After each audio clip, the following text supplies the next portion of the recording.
distance and spaces between us. You have come to show you the way. It's amazing we caught you out, because last time I saw you was last Wednesday, and you said you've done 4 shows on one rehearsal. Yes. And I felt bad for you because you were rushing around the Wave Bar doing your own setup. Yeah, which is kind of how I set the show up. Queen of the Night at the Crown and Anchor, which is my first ever one-woman production. I hate it. Was it was a lot of work. It was a lot of work. It was really hard. But as we progressed the show, I kind of was like, you know, it did start off that way, but the more I did it, the more I was like, oh, I kind of like this, like feeling of like talking to people, setting things up, and it's sort of morphed into this behind the scenes, like what goes on in a show. Okay, we have many things to talk about, because it's one of many shows you do. But in that show in particular, we loved it because we learned a lot about you, and we're very nosy. Don't give it all away, but just tell us a few of the highlights of it, what you sing through in that show. Well, the show includes pretty much everything. It's the story of my life, because I feel like a lot of people know who Qya, the performer, the drag queen, the singer, the like stage personality is, but not a lot of people know about like where I grew up, or what I liked to sing as a kid, or where I went to school. So this show gives me the opportunity to sort of tell that story through song. Have your family seen it? No. Okay. So I want them to, and maybe eventually one day. But it's a great way for us to learn all about you. Yes. I know you studied in Berkeley, but what brought you here? Well, it's a funny story. It was drag, honestly. It was the gay life. It was something that I'd never really seen before until I got to Boston. And once I got to Berkeley and discovered this lifestyle that could be lived, and not just lived, but also you could be successful in and thrive. It was awesome to see. And from there, I met Ryan Landry from the Goldust Orphans. Yeah. And I did the show called Snow White and the Seven Bottoms. Did he pay you? Yes. Oh, yes. There. Oh, yeah. Yeah. I don't think I would have come to PTown if it hadn't been for that show, because a lot of my friends had been, but I was like, I kind of want to go with something to do, not just walk around. And so that was what my introduction to town was, through them. But you stayed. I did. I mean, you are an all-rounder. And if you don't want to look it up, because that's quite tough for that. Just look it up in the dictionary. But your timing to me seems perfect, because you're across the board, you're doing all these different things, and it seems to be the time of a new queer renaissance here. Yes. Of not traditional drag, not traditional singing. So did you plan all this? Honestly, I wish I could take credit for it. I do, but it has been a team effort. It really has. And well, honestly, more than a team, the entire community has come together, because we realized with the events that have happened over the past couple years, once entertainment got closed and people couldn't gather anymore, there were so many of us that were out of work. And then, you know, the bills still had to be paid and everything. So over 2020 and into 2021, really, we buckled down and figured it out. And we went digital, we went outside, and we started figuring out how we could do things as safely as possible. And last year you were at the club mainly, so my husband saw you. But this year you've expanded to, I mean, we saw you this weekend at the wedding. Yes. Singing the wedding. Yes. And my God, where's this girl at? But you have an amazing voice, by the way. Thank you. What's your favorite genre, and what's your favorite singer? That's what makes it so hard to choose, because I mean, I grew up doing gospel music. Gospel music was the foundation for everything. As soon as my parents found out I could sing, they put me in the church. And so that has been at the core of who I am as a person and as a singer. I always try to find a way to incorporate that element somewhere in the music, because I think it connects with people on a level that they aren't really quite expecting, and it hits home in a way that a lot of other genres don't really fully encompass. Not like gospel music, but my favorite, I don't really know. I mean, I do very much enjoy musical theater. I think that's kind of a cheaty answer because musical theater can encompass so many things. I loved watching your own show last week, which you say is your first one-woman show, and the way that you jumped into, surprised me with Somewhere with a Rainbow, which we'll play a clip of just now.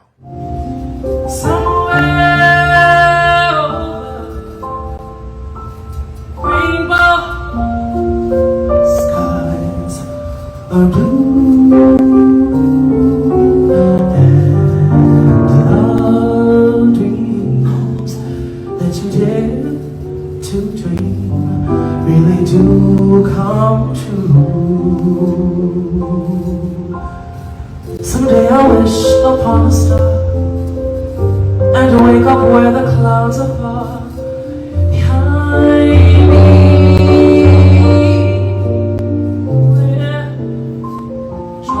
Like little drums away out of the treetops. That's where you'll find me. So what you should say, because I'm this white kid from England. I was a choir boy. I didn't have a life like you. Well, honey, that's what I think is the most interesting about my story, is the fact that not a lot of people, I feel like, really get to hear about growing up knowing that you were gay and being black in America. It is a story that needs to be told. It's a story that I am proud to tell, and it always leaves people with something that they didn't know before. I've heard that so many times. Everyone that comes to my show, they're like, the things that you say make sense to me as a non-POC. Yeah. So I'm really proud of it, because I'm just telling my story, but it resonates with people in a way that I'm really proud of. Yeah, but can you do any more things with your diary at the moment? No. Well, I mean, every day is a new adventure, you know, so I'm constantly trying to learn new things and push myself to keep going, because I love learning so much that whenever I can have the opportunity to do something new, I'm like, yes. Yeah. Yes. I moved here the winter of 2019. Wow. My apartment caught fire in Boston, and after a couple years of just thing after thing after thing not working out, roommates not working out, the rent, everything else, it was just such a mess that when it caught fire, I was just like, you know what? I get it, universe. I get it. I need to make a move. I understand. Okay, just let me figure it out. Give me some time. And then my friend who lives here was like, well, I have a room opening up for the winter if you want to come stay. And I was like, oh my God, that's great. So I have all winter to figure out, you know, how to get back to Boston. All this time I was thinking, how am I going to get back to Boston? How am I going to get back? And then 2020 hit, and I was like, well, I guess I'm not going back. But you know what I like, Mr. Walnut, about you staying there, is you have such optimism, and everything seems to be achievable for you. Yeah. It cannot be as easy as that, I understand that. No, but it's such a nice, do you think that PTown brings the optimism out in all of us? Or you just think it's you? No, it's definitely, this town has a certain magic. Yeah. I feel that if it's like, I'm trying to think of how to describe this. Almost like, it's kind of like if PTown chooses you and accepts you into the fold, things just tend to work out for you in ways that you don't expect, but you eventually are like, okay, well, this is happening, and I don't exactly know how we got from point A to point B, but I see point B is coming. So you just kind of let go and let God, I guess. And it works. It works. And this is home. Mm-hmm. So what do we expect from you in this fall? Do you know what you're doing yet? Yes, I will be very busy. I'm getting my fall schedules now for the club, the Crown and Anchor, the Pilgrim House. I might try to do some stuff at the Art House.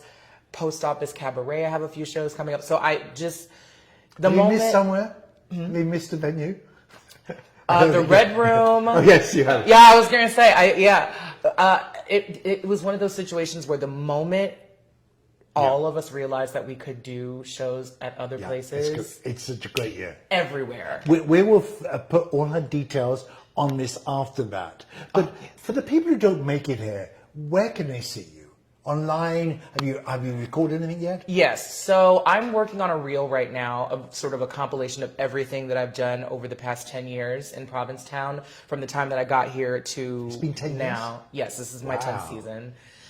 I know it doesn't look like it's No, been 10 I feel years, bad. We just discovered you last year. Where were we? Well, I was also not as visible Okay. as I am now because I couldn't be. You're a very visible person. Yes, honey. I mean, if the clothes don't say anything, you know, I like to be visual.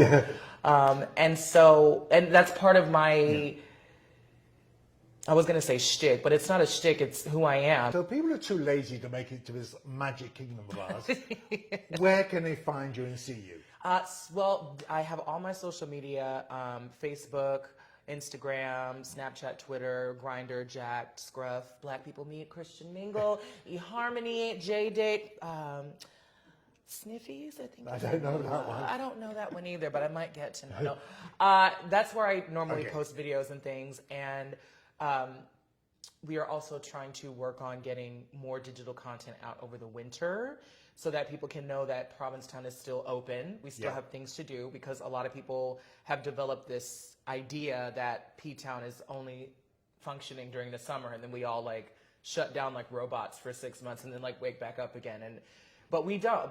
We have a lot of things going on during the winter time. So Yeah, I can back you up because we'll be here to Christmas. There we go. yeah, I mean we turn from like summer town to like fall town to like Halloween town and then holiday town, and then it's great. But it's all the way through.